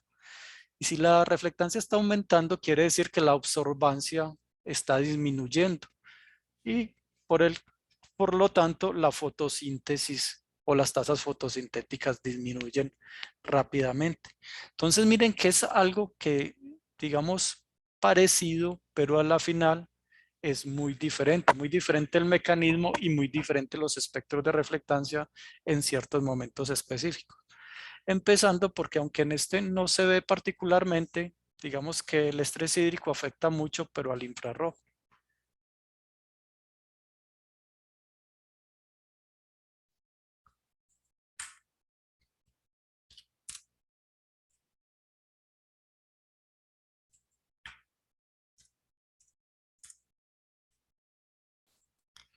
Ahora, en la gráfica de abajo vemos entonces una planta sana, digamos, de esta especie o de banano como tal. Ahora, otra cosa que hay por hacer precisamente es que la respuesta espectral de plantas a diferentes tipos de estrés, ¿cierto? Como les decía ahorita, es muy importante tener en cuenta no solo cómo es la respuesta espectral de una planta sana, de una planta sometida a un tipo de estrés particular, digamos que el que nos interesa a nosotros, sino también a cómo se comporta espectralmente si hay interacciones, digamos, de infecciones por ese patógeno con estreses generados por otro patógeno o por condiciones ambientales, ¿cierto? Por condiciones abióticas. Miren, aquí en esta gráfica yo les muestro simplemente que aquí pusimos, digamos, a interactuar, o más bien, o infectamos plantas, en este caso de tomate, con dos cepas diferentes o dos aislados diferentes de Fusarium oxysporum, ¿cierto? Una cepa era más virulenta que la otra. Entonces, lo que nos dimos cuenta aquí es que precisamente la metodología permitía separar las plantas de la cepa virulenta, digamos a las plantas control, con el 100% de eficiencia, ¿cierto? Las podrían clasificar totalmente. Sin embargo, digamos que las plantas control con la cepa menos virulenta, que es la del centro, solamente se podían separar con el 58.82%. Eso nos quiere decir que miren que algunas cepas que tienen, digamos, menor virulencia, pueden estar afectando los resultados que nosotros obtenemos y pueden estar presentes en las plantas, solamente que con otras técnicas quizás no los estamos detectando, ¿cierto? Entonces miren que por eso hago la pregunta, ¿qué problemas tiene esto sobre las técnicas de detección desarrolladas en drones y satélites? Ahora, también muy, pero muy importante es la selección de variables relevantes en cada patosistema. En el análisis estadístico también les mencioné que era uno de los pasos más importantes cuando trabajamos con datos derivados de la espectroscopía y de la espectroscopía de reflectancia, que hay unas técnicas que nos ayudan precisamente a relacionar esas selecciones de variables. Por ejemplo, en la página, en la gráfica derecha, una de las técnicas que se usan es precisamente los algoritmos tipo relief. Estos algoritmos lo que hacen es ayudarnos a dar un peso a las variables que nos ayudan a agrupar, digamos,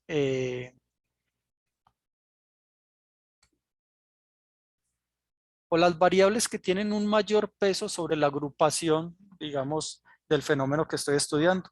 Por ejemplo, en este caso las zonas que terminan en punta, ¿cierto? Son, digamos que, longitudes de onda que tienen mayores pesos, o sea, que me ayudan a separar plantas infectadas con Fusarium oxysporum, en el caso de las izquierdas, con plantas sanas. En el caso en el lado derecho me están mostrando longitudes de onda que precisamente me van a ayudar a separar plantas sanas de plantas infectadas, plantas con con estrés hídrico, perdón. Miren que precisamente las plantas sometidas a la infección por Fusarium tienen longitudes de onda que afectan precisamente o que son específicas al visible, ¿cierto? Particularmente entre 400 y 750 nanómetros, mientras que las que afectaron el estrés hídrico particularmente fueron las del valle del infrarrojo, entre 750, 800 y 1000 nanómetros. Ahora, esas longitudes de onda, entonces las aprovechamos, las seleccionamos Mire que son específicas a cada patosistema y con ellas hacemos modelos de predicción o simplemente las usamos para discriminar, digamos, los diferentes, digamos, tratamientos. En este caso, miren que utilizamos las longitudes de onda específicas obtenidas a partir de esta metodología y las pusimos en un modelo para ver si en un análisis discriminante lineal nos permitía separar las plantas infectadas con Fusarium de plantas sanas y plantas sometidas a estrés hídrico. Y precisamente nos permite discriminarlas con el 100% de eficiencia. Debo hacer la aclaración de que esto es precisamente con plantas, digamos, sometidas a Fusarium oxysporum, pero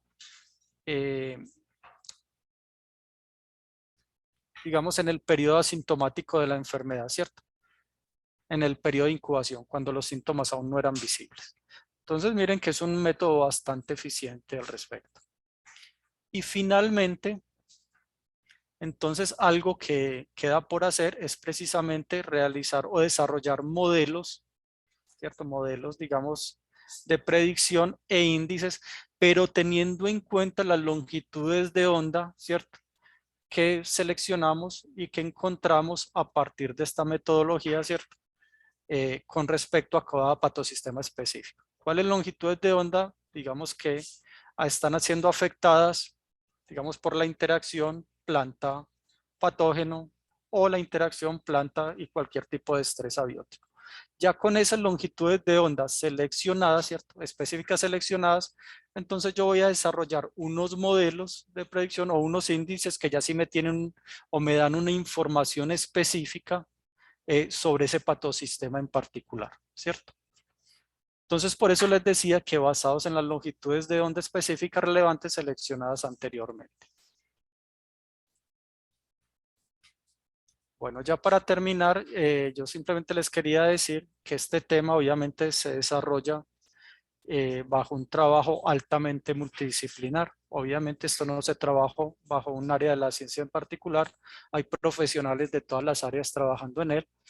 Digamos que en esa área los líderes en este momento son la doctora Liliana Hoyos, la doctora Verónica Otero Fernández y mi caso particular, Juan Carlos Marín. Pero obviamente acompañándonos vienen un gran número de profesionales, ¿cierto? Que precisamente queremos mostrar aquí y darle las gracias por el trabajo que han desarrollado en cada momento, digamos, de este trabajo, que ha sido un trabajo ya aproximadamente de 8 años. También queremos agradecer a ciertas instituciones, digamos, patrocinadores, como es en nuestro país, Colciencias, la Universidad Nacional, que digamos que es en la cual trabajamos, y empresas privadas como Augura y Cenibana. Bueno, para terminar, me gustaría entonces tener, digamos, el espacio para, por si se tienen algunas preguntas.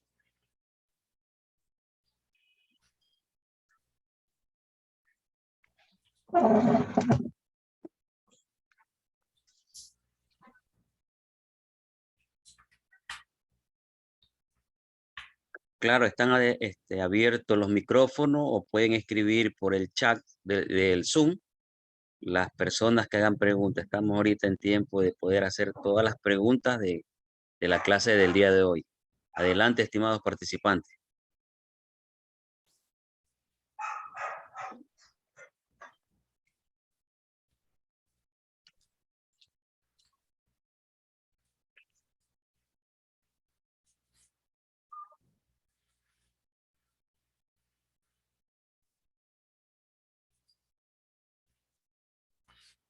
Muchachos, siéntanse con la confianza de hacer cualquier pregunta. Si es básica, también vale.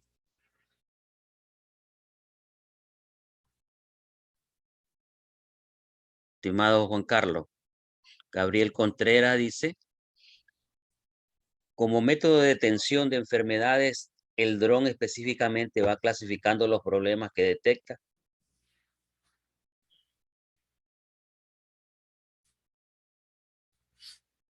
Bueno, ahí quiero hacer una aclaración, ¿cierto? En realidad, recuerden que el dron lo que tiene instalado es unos sensores, ¿cierto? que él mide en unas longitudes de onda específicas, dependiendo, digamos, la resolución espectral, digamos, que se le haya instalado al sensor o a los sensores. Entonces, en realidad, él solamente obtiene, digamos, que una medida, muchos de ellos pueden ser de reflectancia, pero pueden ser de otros tipos de interacciones, y esa información que obtiene, digamos, el dron por medio de estos sensores se almacena en memoria. Y esa memoria o esos datos es precisamente las que se utilizan para hacer la clasificación, ¿cierto? O en el caso particular, digamos, la detección de las enfermedades. Pero hay algo importante, es que ¿cómo vas a saber o cómo sabe el dron que encontró X o Y enfermedad, ¿cierto? Si antes no se tenía la caracterización espectral o la respuesta espectral de las plantas sometidas a esa enfermedad. Entonces lo que te quiero decir es que en realidad, digamos que es el analista que toma los datos, digamos, leídos por ese dron, el que va a hacer la parte, digamos, de discriminación de la enfermedad o detección de la enfermedad como tal.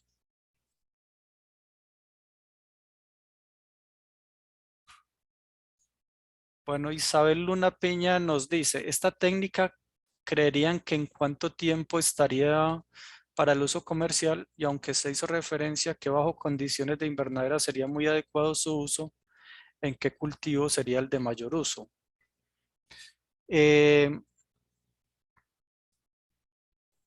Bueno, en realidad la primera pregunta, ¿en cuánto tiempo estaría, digamos,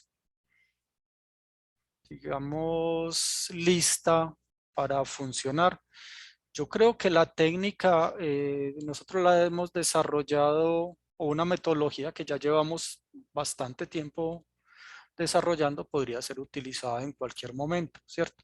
Ahora, nuestro objetivo es trabajar en ciertos patosistemas específicos y poder llegar, por ejemplo, a unos equipos que tengan unos sensores específicos que nos lean unas longitudes de onda particulares de acuerdo al patosistema trabajado, ¿cierto? Algo manual, un equipo manual que se pueda leer ya, por ejemplo, en invernadero, digamos, a nivel de condiciones controladas, o ojalá en campo, ¿cierto? En un cultivo.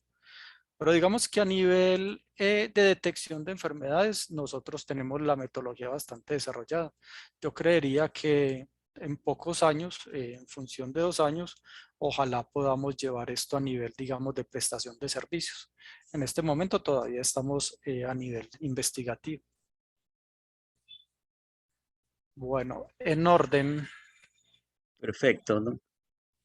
Juan Salto va por acá y te pregunta, dice, para realizar las caracterizaciones de planta de rosa en las que queremos identificar peronospora, fotritis, oidio y se deben hacer por cada una de las variedades. Y el tiempo que se demoraría en hacer esto y cuál sería el costo de tener un medidor de estos. Okay. Bueno, entonces sí, con respecto a lo que menciona Juan, yo creo que nosotros hemos hecho ya trabajos a nivel de variedades, ¿cierto? No solo de variedades de la planta, sino también de aislados, como les mostré ahorita, de la misma especie. Entonces, sí, lo indicado sería trabajar por variedad, ¿cierto? Porque de todas maneras, la metodología tiene la capacidad incluso de discriminar cómo influye el patógeno específicamente en cada una de las variedades, ¿cierto? Entonces, eso para responder la primera pregunta. Con respecto a la segunda, bueno, si son a nivel de cuánto se demoraría, digamos, el tiempo que se demora la toma de datos es muy corto, ¿cierto? Puede ser de un solo día o de días, depende del caso particular. Obviamente no sé a nivel, digamos, de cuántas plantas estemos hablando, qué tan grande es el invernadero, pero normalmente se pueden tomar muchos datos en un tiempo muy corto.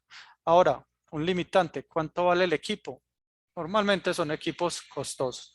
Digamos, los equipos que miden solo en el visible no son tan costosos. Estamos hablando, digamos, de equipos aproximadamente, dependiendo del caso, si es un portátil o semiportátil, entre $10,000 para arriba, ¿cierto? Si es un equipo que me mida el visible y el NIR, Estamos hablando ya de equipos que pueden valer de 50 a 90 mil dólares tranquilamente. Por eso es que se están tratando de, digamos, o hay esfuerzos en trabajar a nivel de patosistemas específicos para trabajar, digamos, equipos que se puedan fabricar a menor costo. Porque los que trabajan a espectro completo, ¿cierto? Ya sea en el visible o en el visible infrarrojo, infrarrojo cercano, tienden a ser costositos.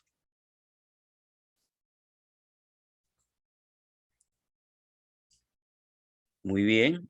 ¿Alguien más que requiera hacer alguna pregunta o algún comentario de la clase del día de hoy? Todavía estamos en tiempo de poder realizarlas. Sí, muchachos. De todas maneras, me gustaría mucho que hicieran preguntas incluso a nivel básico, porque de todas maneras, incluso aquí en Colombia, digamos que aparte de que nosotros llevamos mucho tiempo investigando, no son muchos los grupos los que están trabajando en esta área, ¿cierto? De hecho, hace muy poco empezamos a hacer contacto ya con el sector productivo, en banano particularmente, ¿cierto?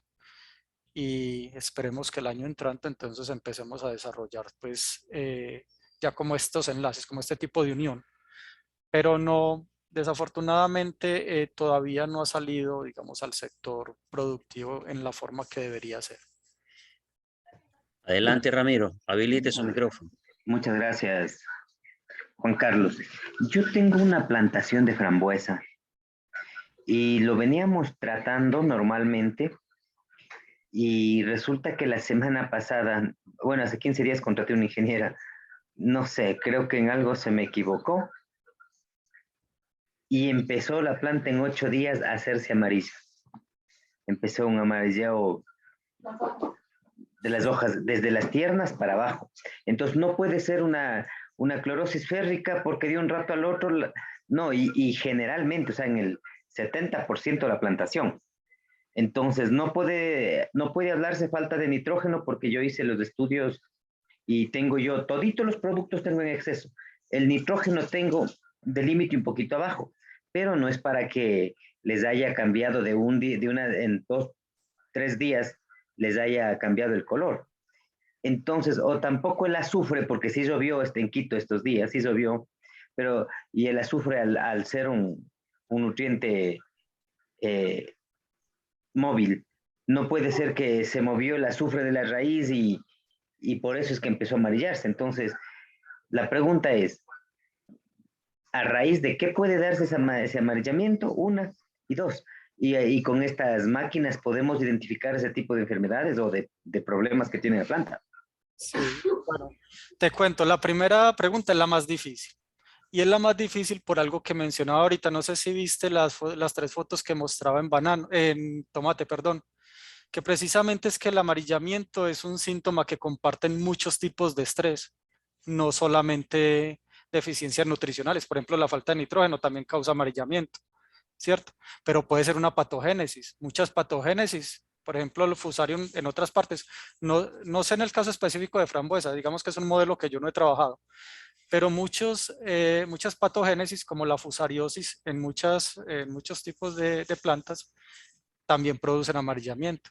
Muchos tipos de estrés abiótico, ¿cierto? Como estrés hídrico, producen amarillamiento. Entonces, esa pregunta es bastante complicada porque hay que hacer el estudio en campo, ¿cierto? Hay un montón de factores que pueden estar influenciando. Y con respecto a la técnica, sí, de hecho, no sé si en esta mostré, nosotros hemos alcanzado a diferenciar perfectamente estrés hídrico, aunque se vean los síntomas iguales, con la técnica podemos diferenciar estrés hídrico y el estrés biótico, por ejemplo, de fusariosis, ¿cierto? De una planta sana. Aunque se parezcan, aunque se vean iguales, la técnica los diferencia a un porcentaje del 100%. Entonces, por eso te decía, la primera pregunta es muy difícil, ¿cierto? Porque hay muchos factores que pueden causar esa clorosis, ese amarillamiento. ¿La mucha agua puede causarle esta clorosis? Recuerda que cuando hay anegamiento, ¿cierto? Muchas especies, lo que está pasando ahí, ¿cierto? Es que la planta deja de respirar, pues, o las raíces se ahogan, por decirlo así, ¿cierto? Entonces sí, también puede generar. Ah, perfecto, perfecto. Perfecto, gracias, muchas gracias, Juan Carlos. Por aquí Gabriel alzó la mano. Sí, una pregunta que yo que quiero despejar. Sí, claro. Normalmente, antes comentaba sobre el tema de que cada cultivo ahí solamente va a tener un parámetro como para poderse medir bajo estas nuevas técnicas. Pero yo me refiero es a nivel bananero. Normalmente, o sea, ¿en qué ustedes se han basado para poder tener estos parámetros? Ya que a su vez en la actualidad se utiliza mucho el método de Stover como para poder detectar infecciones en sigatoca, ¿no? En lo que es plantaciones. Se utiliza el método de Stover en cuanto a mediciones de estado evolutivo. Y en base a que ustedes se puede determinar con esta nueva técnica, como para poder determinar esta enfermedad y hacer estas mediciones en la actualidad. O sea, esa es una de mis preguntas. Sí, sí, yo entiendo la pregunta. Obviamente, sí, nosotros para llegar a esto tuvimos que haber hecho, digamos, muchos experimentos. Entre esos experimentos nosotros hacemos infecciones controladas, ¿cierto? Y hacemos prueba de patogenicidad por los métodos tradicionales. Y obviamente, en el transcurso de digamos, del ciclo infectivo, nosotros tomamos las mediciones espectrales. Entonces, nosotros digamos que vamos llegando digamos, a este nivel que hemos llegado es porque hemos hecho un trabajo desde el laboratorio a invernadero y ahí vamos, ¿cierto? Entonces, si nosotros infectamos y probamos que esa planta está infectada con esa enfermedad y en el transcurso de la patogénesis hacemos las mediciones espectrales. Entonces, nosotros ya tenemos clara la respuesta espectral, o clara no, por lo menos ya tenemos la respuesta espectral de plantas infectadas, me refiero al banano, con Fusarium y con Ralstonia, ¿cierto? Todavía no hemos trabajado con interacciones, vamos ahí, porque es un proceso largo, ¿cierto? No es tan sencillo. Es porque llevamos un tiempo trabajando en eso. Ok, muchas gracias. Muchas gracias. Juan me dice que en rosas trabajamos en invernaderos de 1 hectárea, con 5 o 6 variedades de rosas por hectárea. ¿Cuál sería el limitante en 150 hectáreas? ¿Y qué tiempo durarían estos equipos en funcionamiento? Se podría sacar varias variedades como plagas de enfermedades, riegos, humedades, y esto funcionaría solo en el día o en la noche también. Bueno, ahí yo creo que hay varias consideraciones que tener. Lo primero es el equipo a manejar. De todas maneras, son invernaderos bastante grandes, ¿cierto? Entonces, yo a veces he visto, digamos, lo mejor que se podría hacer en estos casos es la caracterización espectral, digamos, de las plantas sanas, digamos, de la flor sana, o las hojas de la flor sana, por decirlo así, y la planta infectada con el patógeno, digamos, de interés, ¿cierto? O el tipo de estrés, interés. Ya cuando tengan esas longitudes de onda específicas, ¿cierto? Que están relacionadas a, digamos, a esa interacción entre la planta y el estrés determinado, sea biótico o abiótico, pues incluso podría pensar uno, digamos, montar ese tipo de sensores en un dron, ¿cierto?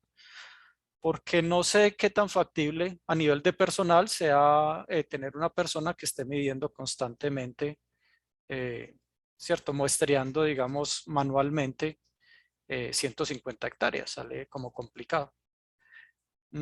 Pero igual yo no creo que las mediciones se tengan que hacer, digamos, a escalas temporales tan cortas. De todas maneras, miren que uno monitorea de acuerdo a las necesidades específicas, ¿cierto?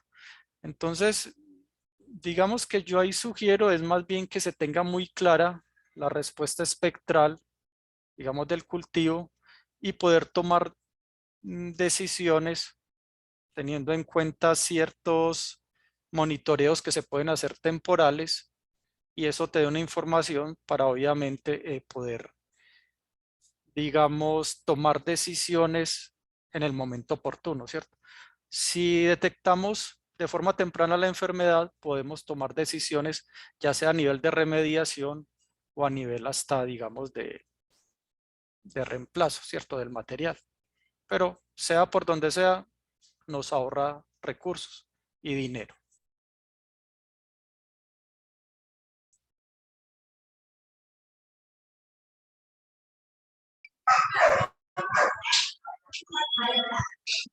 Muy bien. ¿Alguien más que desea hacer? Tenemos 4 minutos exactamente para dar por cerrada esta sesión del día de hoy.